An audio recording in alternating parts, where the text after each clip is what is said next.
Welcome to part 2 of Rise of the Villans vlog. Now, after the event on Wednesday, Ben and I were travelling home. I was a little bit tiddly, so I recorded the journey. So apologies that the visual is not great because it's late and it's dark.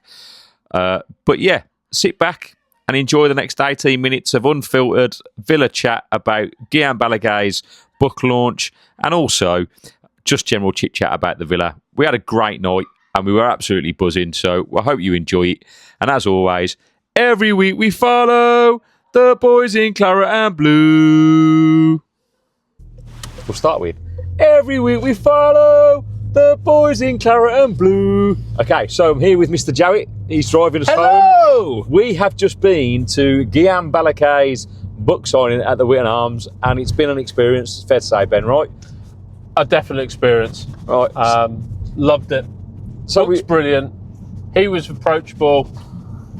The guests were brilliant. It was just a great evening. So Ben's read the book. I haven't. I purchased the book tonight, but we've both had it signed by Guillaume himself, and we've met him. We've got photos, content to follow. By the way, I don't know. I think it was insightful. We had what was his name? Paco. Yeah, Paco. Esteran. Unai's number 2. Unai's number 2. Yeah. So he gave us some insights. Told us about where he had been and the clubs he played for. Won the Champions League, though he denies it. Yeah.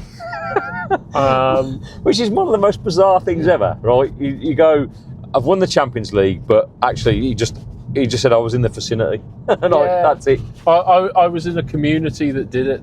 We facilitated the players winning it all words to that effect.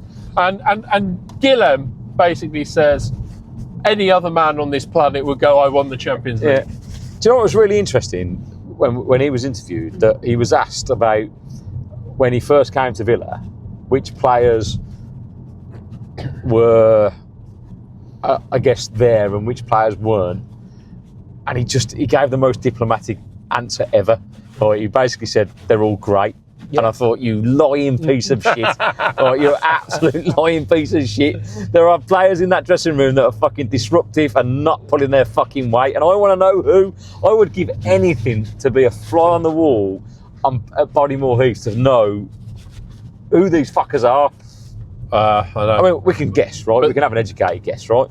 Well, having read the book, you've got your opinions, Gary. Yes, I've got my opinions. It's interesting. So we've been chatting to a few people tonight, and I do worry about Morgan Rogers. Right, I think he's a fabulous footballer, and I think he's got the potential to take us to the next level. I just don't know if his heart is in the club. No, but interesting what Andy Townsend said about him. Do you want to go to the World Cup, or do you want to play in the World Cup? Yes, that was a significant line for me. Yeah. Because if he wants to play in the World Cup, surely it's in his best interest that he produces the magic for Villa, right? Exactly. And he's been better in the last couple of games. Yes. I think I'm slightly apart from you, Gary, on Morgan Rogers. I feel that he's in second season syndrome. I know technically it's his third with us, but the first was a half a season. Yeah, no, I know. And he had such a breakthrough season last season. My thoughts are he's got to adapt a little bit. Teams have worked him out a little bit. His man mark's a little bit tighter, and I think he'll get there. The consensus in the room tonight, and a fucking big room. It was a big room. A lot of people that know a hell of a lot more about football than me. And Alan McInally and Andy Townsend, who, by the way, I would love to get on a fucking podcast. I think them pair would be amazing. Yeah, they should have a show themselves. They were brilliant. Those two as a double act were brilliant. Yeah. Alan McInally, well, what can you say? Hilarious, insightful, awesome. And seemingly he's actually at Bodymore Heath regularly to apparently inspire the players. Apparently Alan McInally's fucking dragging Morgan Rogers' boys' curtain towels and telling him fucking be here on the pitch. Apparently he's got like access all areas kind of thing going on at Bodymore Heath, which is something I didn't know. Yeah, so you learn every day is a school day, right? Mm. The other thing is with all that's gone on pre-season to now, boy, are we convinced that? Sorry, I'm just getting a bit distracted by the students walking down Selhurst High Street. I know this isn't strictly speaking, a Villa podcast, but there's a lot of sorry. Wednesday night in Selhurst. Gary, feel free to edit it if you need to. Yeah, we'll cut that bit out. Oh my God. It's a Halloween special here in Selhurst. Yes, it's, I wasn't expecting this. No. Sorry. People everywhere. What's going on? There are a lot of students about. There are thousands. Literally, what's going on in Selhurst? There's people. It's definitely a Halloween thing. That's weird. Chefs. Chefs. How do chefs relate to Halloween? I don't know. Something's going on. It's a cookout, mate. That's what it is. Although, you should all be in bed. I'm sure the ones I was looking at were in cowboy boots. Yeah. We've moved from cowboy boots Halloween to chefs. There's definitely men dressed in drag, which is interesting. Oh, what? Like what? What did I just say? I just saw a man cross the road in front of me in a pink bra. Yeah, with nothing on but a pink bra. We've got slightly distracted from the topic of conversation, I think. I'm definitely going to cut this little bit out, right? This could be a separate podcast. This will be like an outtake thing, right? Where, weird. Just as a final sound, Selhurst. I'm now sat behind a bus that says "No gunk, muck, yuck." and the car started accelerating towards it. It's a very strange evening. Way to end the sorry. evening. Back onto where were we on Unai and all that? Oh no, we're talking about Andy Townsend and Alan McInally, right? Yes. And how they were definitely the personalities of the night for me. 100%. You know, Alan McInally was brilliant. I think he encapsulated what Villa is all about, right? I mean, he even came out in Villa trainers. He came out in Villa trainers, but which were quite nice actually. I'm considering buying a pair. Ben was impressed. I was like, hold off, wait until you see the new ones that come out tomorrow. Okay. Right, and then compare the two and see what you want. Call me tight, but I might have Allen's because they'll be cheaper. Why does the car keep accelerating up the bus? Why aren't we moving?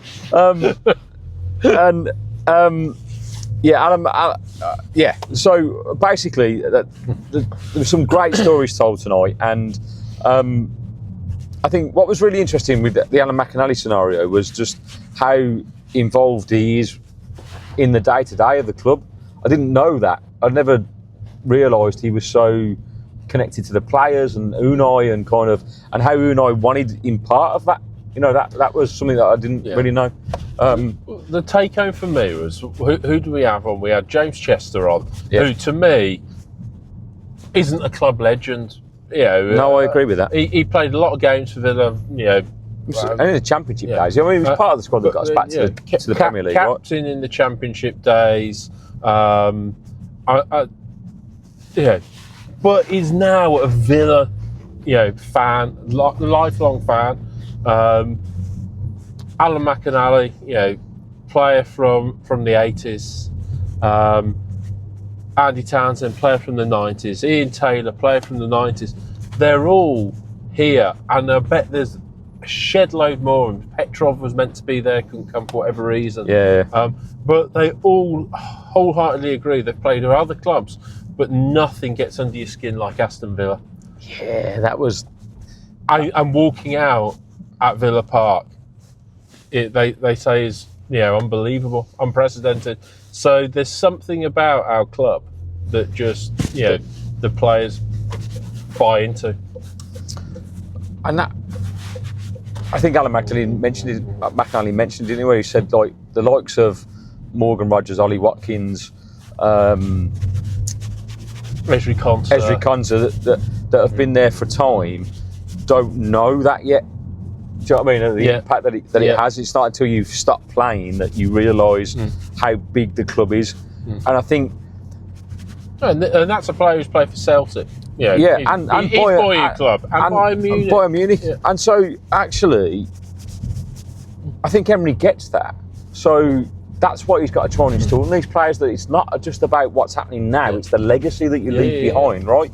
And because they ultimately have an opportunity to be club legends, and if they don't fuck it up with the desire for money and going to play for the so-called fucking Big Six, you know, this, like, we just spoke about this very briefly with Morgan Rogers, right, saying, you know, he potentially wants to leave. And I don't care what anyone says, the first 6 performances that he put in were not good for the Villa, right? Regardless of what's happened, right? So now we've got an opportunity. If he's going to be here for the rest of the season, I think he's starting to realise that that's probably going to be a possibility, right? So if they can put in the work rate and actually get us over the line, and let's say they win the Europa League, right? Because that was also a running theme for me, that's doable. Both, yeah, I mean, everybody said that's doable, right? So if we were to achieve that, that not only gives Unai legendary status, right? But do you not think he's already got that? Well, he has it as a fan for me, yes, definitely from what he's done. But to cement it in fucking black and white, right? That if he wins a trophy, it doesn't matter what happens beyond that. That's it. Build a statue, fucking, you know, put it in the whole end. That's the disappointment of going out of the Carabao. You know, win the League Cup. Yeah. That's probably the easiest trophy of the lot to win. Yeah, no, I agree. Yeah, he's never fielded a decent side in that. And that would be, you know, as Newcastle did last year. Yeah, it cemented Eddie Howe's legacy and statue, on the town moor. Newcastle. Unai just doesn't seem to give a toss about the League Cup. Yes, I think it's his priority. I think he's going all out for the Europa League. I do. I think he's targeted it. I think, you know, our form's improved with the start of that competition. I don't think there's any coincidence in that we started winning as soon as we got into Europe. Yeah. So it's going to be a long season. I think everybody said that this year. I don't think it's, you know, Guillaume Belliquet spent a whole year with this researching this book. 2, I think. Yeah, like, you know, the idea is 2 years. So maybe a couple of years doing this, and the rise of it is sensational. I think we have to, and Ian Taylor said this, but I think we have to feel that we're lucky to have someone like Unai at the helm. 100%. But some of us get lost in that. We do, because you know, we, as they said, like, you know, it's 5 games that we started, and I've picked it apart massively, and I've got nothing. And I agree with the sentiment of that, like, it's a long-term plan and that Unai's got it under control. But as fans, we sit there week by week and you go, yeah, but I'm not seeing the desire and the work rate to get to where you want to be. And there was an interesting point that you asked me about that you kind of misremember, and it was when Pacquiao was being interviewed about kind of this season with the comings and goings and all that kind of stuff. And there was a meeting. Again, this is factual, right? This is not me making it up. And all the players were asked, if you're not part of the journey of thinking that we can achieve, Europa League greatness, then you need to come and talk to me now, because basically you're out. There's no point in you being in the club. There's no point in you being here. And that's seemingly how they've turned it around after the first 4 or 5 games. Yeah. Is they've had that crisis meeting. And apparently everyone's just gone, no one approached him. So, like, it's going to be really interesting now, because I sincerely believe between now and the end of the year, we have got the toughest running of Premier League fixtures. But we start when we come back. We've got Spurs on Sunday. December and Christmas are horrible, mate. They're fucking horrible. We've got, but starting back now, we've got Spurs, Man City, Liverpool, Bournemouth. Then we've got Wolves at home. I mean, this is not in any particular order. Leeds away. We've got all the European fixtures in between that. Then when we get to December, like, we've got Arsenal twice, Chelsea, Man United, Brighton. It's tough. Oh, absolutely, I agree with that. But like I said in the pub on Sunday, I think we raise our game against the better sides. And other than Liverpool, certainly in the next few fixtures through November, other than Liverpool at Anfield, none of those fixtures actually scare me. I think we'll do all right in them. That's my personal opinion. I might be proved very, very wrong. But you know, I've watched Villa enough over the last couple of seasons. under Unai, we struggle against a low block, and that's what we've been playing. Why the fuck Burnley came out and pressed us? I just do not understand. I genuinely couldn't believe it, because we had a Burnley fan on the podcast, and he was like, "No, we're going to play low block against you." And you would think, as a newly promoted team, away games in particular, we know how. If you've done your research, Villa struggle against low block, exactly, fucking frustrate them, and they tried to press us. And mate, it was the best thing ever because it meant we absolutely battered them. We can see the shitty, sloppy goal at the end of the game, but it's going to be really interesting to see on Sunday what he goes with, whether he sticks with that same formation, because potentially there's no Ollie Watkins either. So I don't think you might just have Marlon up top on his own. That wouldn't disappoint me. It wouldn't disappoint, but it hasn't worked. They did that against Brentford in the Carabao Cup, and he did not have a good game. Now, can Harvey Elliott get a chance if Watkins is injured, right? Okay, so play, Marlon up top, play Elliott on the right. I would play Kassan on the left with Matson. You play Kassan left and not right? Yeah, because he can play. He can play across. He can play across that. The only time he played left was against Crystal Palace when he was like. Okay, that was one of the funniest things I've ever seen in professional football, by the way. Right, he looked genuinely, but I think that was a little bit of. I'm lost in the Premier League. Was it his first game at Villa Park? Yes, it was. Yeah. And I think, mate, he looked like he didn't even know where he was. Maybe this great atmosphere of Villa Park that everyone has told us about tonight.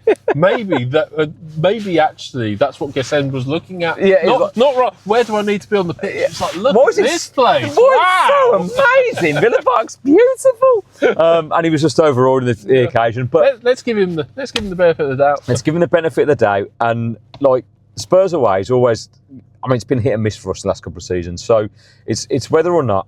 What I've just heard tonight, gives me the belief that Unai is gearing up to something special. So I think so. Even Andy Townsend said he believes we can finish fourth.